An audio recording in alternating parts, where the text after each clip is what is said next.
Hello friends, मेरा नाम जूही बंसल है। आज हम करेंगे fourth sector economy. Fourth sector economy में हम इसमें अब फोर्थ सेक्टर इंक्लूड कर देंगे। ठीक है, तो लास्ट प्रीवियस वीडियो में मैंने two sector economy, then third sector economy, अब हम फोर्थ सेक्टर इकोनॉमी पे आ गए हैं। ठीक है, वीडियो स्टार्ट करने से पहले जो भी मेरे चैनल पे न्यू है प्लीज़ सब्सक्राइब कर लीजिए, बेल आइकन को प्रेस कर लीजिए ताकि आपको लेटेस्ट वीडियो की अपडेट मिल सके। तो स्टार्ट करते हैं हमारा फोर्थ सेक्टर इकोनॉमी।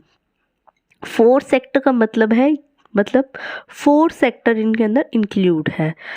तो इसके अंदर हमने कौन सा सेक्टर इंक्लूड किया है? अब हमने फॉरेन सेक्टर मतलब पूरे वर्ल्ड को इंक्लूड कर लिया है। थ्री सेक्टर इकोनॉमी में हम सिर्फ अपनी इकोनॉमी की बात कर रहे थे, अपनी कंट्री के अंदर डोमेस्टिक रीजन के अंदर की बात कर रहे थे। फोर्थ सेक्टर में हम कहते हैं कि फॉरेन सेक्टर का भी हमारी इकोनॉमी पे इफ़ेक्ट पड़ता है, वो भी इंटरफेयर करते हैं। वो कैसे इंटरफेयर करते हैं? क्योंकि हम एक्सपोर्ट करते हैं, इंपोर्ट करते हैं गुड्स का, जिस वजह से फॉरेन सेक्टर का भी इन्वॉल्वमेंट हो जाता है हमारी इकोनॉमी में। इसीलिए हम फोर्थ सेक्टर भी लेके आए हैं। ठीक है, तो हमारे फोर्थ सेक्टर आ जाते हैं। सबसे पहला हाउस होल्ड है, बिजनेस फर्म है, गवर्नमेंट है एंड फॉरेन सेक्टर है। तो इसमें हम क्या करते हैं? जब भी फॉरेन सेक्टर आता है इसका मतलब है हम इंटरेक्शन कर रहे हैं। डोमेस्टिक इकोनॉमी फॉरेन कंट्री के साथ इंटरेक्ट कर रही है। फॉरेन अब इंटरेक्ट वही एक्सपोर्ट और इंपोर्ट किससे करें? एक्सपोर्ट इंपोर्ट है गुड्स का, और हम बोरिंग और लैंडिंग के पर्पज से भी हम फॉरेन सेक्टर को इन्वॉल्व कर रहे हैं इकोनॉमी में। ठीक है, तो ये हमारी इन्वॉल्वमेंट को बताया हुआ है। देन जो हमारा मेन चार्ट रहता है, पहले हम मेन चार्ट देख लेते हैं हमारा। तो ये रहा हमारा। तो हमने हाउस होल्ड, बिजनेस फर्म और गवर्नमेंट देखा था। अब हमने नीचे ले लिया है फॉरेन कंट्री। तो फॉरेन कंट्री के साथ हमने दो लिंक बताए हैं, एक्सपोर्ट इंपोर्ट का और फॉरेन फाइनेंशियल मार्केट के साथ भी। ठीक है, तो यहाँ पे देखिए ये एक्सपोर्ट भी आ रहा है, इंपोर्ट भी आ रहा है, रिसिप्ट आ रही है एक्सपोर्ट की। ठीक है, फॉरेन रेमिटेंस है। तो ये सब क्या आगे फॉरेन सेक्टर के साथ आ रहे हैं कि मतलब हाउस होल्ड भी परचेज सेल कर रहा है, बिजनेस भी कर रहा है। ठीक है, तो यहाँ पे हम देखते हैं गुड्स जो भी हम प्रोड्यूस कर रहे हैं टेरिटरी में, ठीक है, वो हम फॉरेन को सोल्ड कर रहे हैं। जब हम सोल्ड करेंगे बाहर को तो वो क्या कहेंगे? एक्सपोर्ट।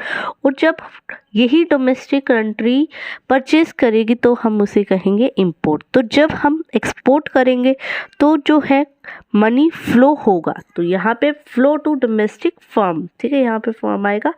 और अगर हम इंपोर्ट करेंगे तो फ्लो फ्रॉम मतलब डोमेस्टिक सेक्टर से जाएगा। तो ये यहीं वही लिखा हुआ है स्टार्ट में कि यहाँ पे जब फॉरेन कंट्री से यहाँ से देखिए ये एक्सपोर्ट हम कर रहे हैं, एक्सपोर्ट की रिसिप्ट आ रही है। ठीक है, रिसिप्ट फ्रॉम एक्सपोर्ट। ठीक है, फॉरेन रिमिटेंस।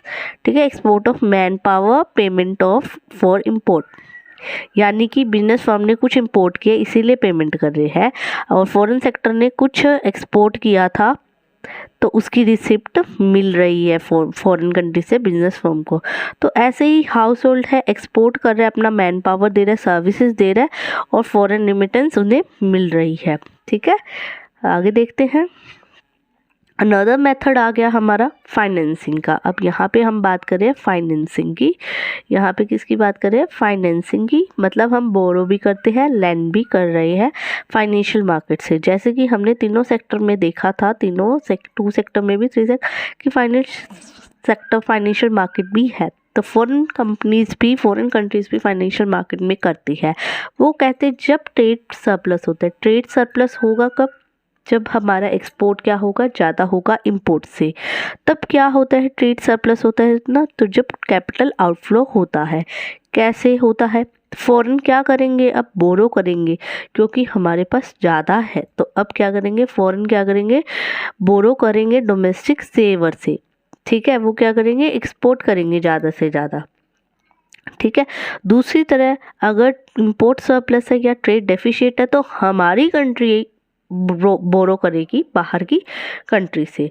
तो ये फाइनेंशियल मार्केट का भी इसके अंदर रोल बताया हुआ है। अब हम थोड़ी सी नेशनल आइडेंटिटी देख लेते हैं, जो हमारी मेन आ जाती है। मेन हमारी क्या है? National income, consumption, investment and government and export और इंपोर्ट। एक्सपोर्ट माइनस इंपोर्ट, तो ये इंडिकेट कर रहा है। तो जब हमें इसको रीअरेंज किया y माइनस सी माइनस जी हो गया है, ठीक है, प्लस आई एन एक्स ले लिया हम। तो हमने क्या किया, y माइनस सी माइनस जी, वाई माइनस सी माइनस जी को हम क्या कहते हैं, सेविंग कहते हैं, ठीक है। तो हमने सेविंग पुट कर दी। Then I plus N X, जब हम एस माइनस आई करेंगे तो हमारा आ जाता है इम्पोर्ट, नेट एक्सपोर्ट आ जाता है हमारा, ठीक है।